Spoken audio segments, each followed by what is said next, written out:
yang menyimak konferensi pers hari ini. Memasuki hari ke-16 masa operasional penyelenggaraan haji tahun 1446 Hijriah 2025 Masehi, Jumat tanggal 16 Mei 2025. Kami ingin menyampaikan beberapa hal.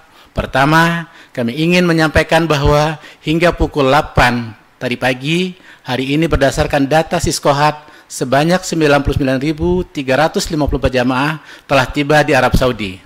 Terdiri dari 255 kloter atau 48,57% dari total jamaah haji reguler di tahun ini. Dan sejumlah 36.202 jamaah telah diberangkatkan dari Madinah menuju Mekah Al-Mukarramah. Kedua, kami sampaikan bahwa Inspektorat Jenderal selaku aparat pengawasan internal pemerintah telah melakukan pengawasan terhadap layanan yang diberikan Kementerian Agama, baik di dalam negeri maupun di Arab Saudi. Sesuai dengan arahan Bapak Menteri Agama, Bapak Nasaruddin Umar, kita upayakan jemaah tersenyum di awal, saat persiapan, senyum di tengah saat menjalankan ibadah haji, dan senyum di akhir usai berhaji. Semoga semua mabrur. Amin ya rabbal alamin. Pencapaian tujuan penyelenggaraan ibadah haji sebagaimana dalam pasal 3 Undang-Undang Nomor 8 Tahun 2019 tentang penyelenggaraan ibadah haji dan umroh adalah memberikan pembinaan, pelayanan, dan perlindungan bagi jamaah haji sehingga dapat menunaikan ibadahnya sesuai dengan ketentuan syariat serta mewujudkan kemandirian dan ketahanan dalam penyelenggaraan haji. Harus didorong dengan pengawasan yang memberikan nilai tambah dalam penyelenggaraan haji. Di dalam negeri, kami telah menerjunkan 14 tim untuk mengawal pelaksanaan operasional haji di 14 embarkasi yang beroperasi, yaitu embarkasi Aceh, embarkasi Batam, embarkasi Padang, embarkasi Medan, embarkasi Palembang, embarkasi Jakarta Pondok Gede, embarkasi Bekasi, embarkasi Kartajati, embarkasi Solo, embarkasi Surabaya, embarkasi Banjarmasin, embarkasi Balikpapan, embarkasi Makassar, dan embarkasi Lombok. Pengawasan Inspektorat Jenderal khusus jemaah haji dalam negeri ini telah dimulai sejak masa pra-operasional haji dengan melaksanakan pemantauan kesiapan dan mitigasi risiko asrama haji dengan tujuan agar asrama haji melalui PPIH dapat melakukan pengambilan tindakan korektif dengan segera atas permasalahan-permasalahan yang terjadi selama masa operasional haji di asrama haji embarkasi. Hasil pengawasan menunjukkan bahwa layanan di seluruh embarkasi berjalan sesuai ketentuan yang berlaku dengan penerapan SOP pada setiap tahapan layanan, mulai dari penerimaan hingga pelepasan jamaah di bandara. Sejumlah kendala teknis yang bersifat minor berhasil ditangani dengan cepat melalui koordinasi lintas tim, antara lain penambahan fasilitas jalur kursi roda di embarkasi Solo, perbaikan sistem pendingin ruangan di embarkasi Banjarmasin, pemulihan pasokan air di gedung Multazam embarkasi Balikpapan. PPIH terus berkomitmen memastikan seluruh aspek layanan di embarkasi berjalan optimal dan responsif terhadap kebutuhan jamaah. Selain beberapa kendala teknis yang telah berhasil ditangani, PPIH juga mencatat adanya keterlambatan penerbitan visa dari pihak Kerajaan Arab Saudi. Menyikapi hal ini, tim pemantau bersama PPIH telah melakukan mitigasi melalui penjadwalan ulang keberangkatan jamaah. Disesuaikan dengan kloter yang telah memiliki visa, langkah ini diambil untuk memastikan keberangkatan tetap berjalan tertib dan terorganisir. Sementara itu, hasil survei kepuasan jamaah terhadap layanan di embarkasi per 16 Mei 2025 pukul 8 menunjukkan nilai 83,04 dengan predikat baik. Capaian ini menjadi indikator bahwa upaya perbaikan dan penguatan layanan di embarkasi terus memberikan dampak positif bagi kenyamanan jamaah.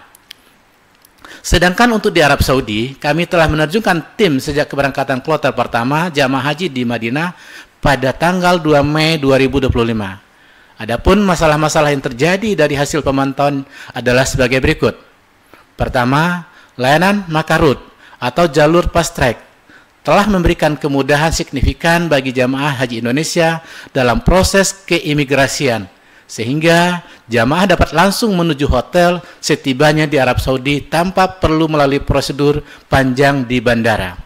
Terdapat penyesuaian rombongan bus akibat batas waktu operasional yang sempat berdampak pada distribusi koper dan kamar hotel. Langkah koordinatif yang telah diambil oleh PPIH bersama Al-Wakala untuk menjaga kenyamanan dan ketertiban jamaah.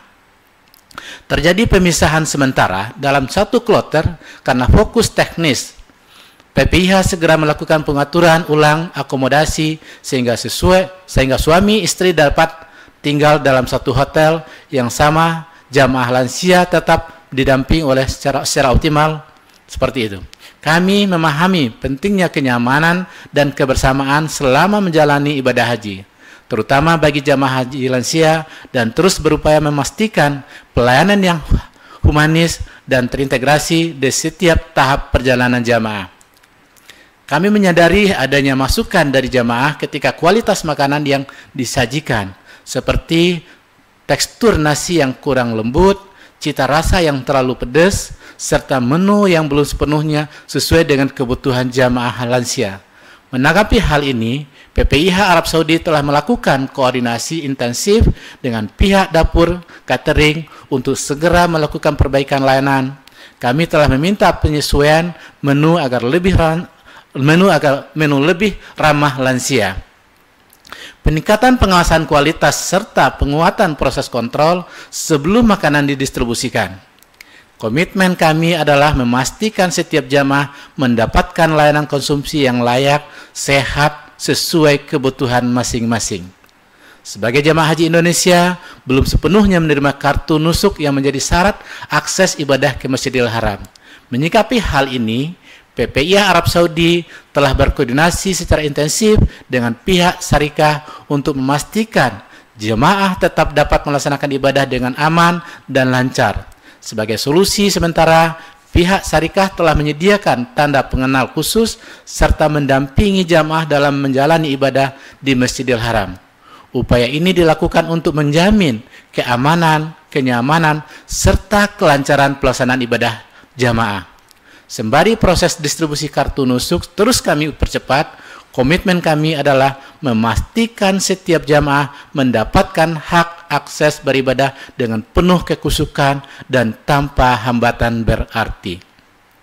Dalam pelaksanaan tugas layanan haji di lapangan, kami terus melakukan evaluasi berkelanjutan terhadap kinerja seluruh petugas kami, memastikan bahwa seluruh petugas berkomitmen untuk terus memberikan kinerja terbaik bagi jemaah haji Indonesia. Saya mengingatkan kembali kepada seluruh petugas penyelenggara ibadah haji untuk memedomani arahan Menteri Agama. Pertama adalah soal niat yang tulus. Petugas harus meniatkan diri bahwa setiap langkah dan pelayanan untuk memperoleh ridho Allah Subhanahu wa Ta'ala. Kedua, jaga kekompakan. Ketiga, disiplin dalam menjalankan tugas. Dan terakhir, jaga kekompakan batin dan menghindari konflik sesama petugas dan jamaah. Demikian informasi yang dapat kami sampaikan hari ini. Kami akan terus hadir menyampaikan perkembangan secara berkala, dan kami mohon doa dari seluruh masyarakat Indonesia agar seluruh jamaah diberikan kelancaran, kesehatan, dan dapat kembali ke tanah air dalam keadaan selamat. Haji Indonesia aman, jamaah mabrur sepanjang umur. Terima kasih. Wassalamualaikum warahmatullahi wabarakatuh.